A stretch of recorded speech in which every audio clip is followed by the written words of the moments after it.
আপনি কি চান বাংলাদেশে আরেকটি জুলাই সংগঠিত হোক? এরকম মুগ্ধ, আবু সাঈদের মতো এরকম প্রায় ২,০০০ যে লোক শহীদ হয়েছে, এরকম হাজার হাজার লোক আবার শহীদ হোক, আবার একটি ফ্যাসিস্টের পতন ঘটানোর প্রয়োজন হোক? নিশ্চয়ই আপনি সেটা চান না। আপনি যদি সেটা না চান, তাহলে আসন্ন জাতীয় সংসদ নির্বাচনে গণভোটে হ্যাঁকে জয়যুক্ত করুন।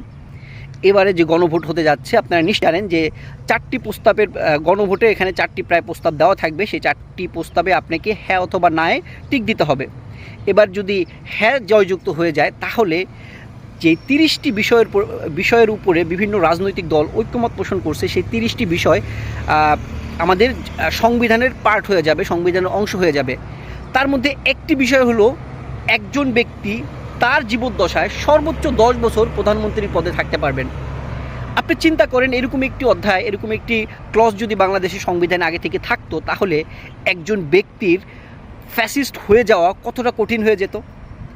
আজকে জুলাই ২৪-এর প্রয়োজন হতো কি না?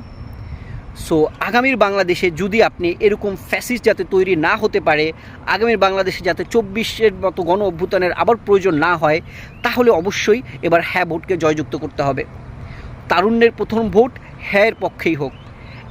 এবারের জাতীয় সংসদ নির্বাচন অনেক বেশি গুরুত্বপূর্ণ, বিকজ অফ এবারের জাতীয় সংসদ নির্বাচনে গণভোট অনুষ্ঠিত হতে যাচ্ছে, এবং গণভোটে হ্যাঁকে জয়যুক্ত করার মাধ্যমে বাংলাদেশের একটি মৌলিক ফান্ডামেন্টাল বা স্ট্রাকচারাল পরিবর্তন করা সম্ভব, এবং এই পরিবর্তন আপনার এবং আমার হাত দিয়েই হবে।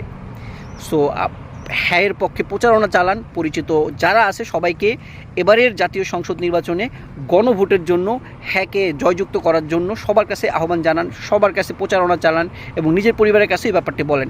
এবার যদি হ্যাঁ জয়যুক্ত হয়, ইনশাআল্লাহ আগামীর বাংলাদেশ হবে ফ্যাসিস্ট মুক্ত বাংলাদেশ।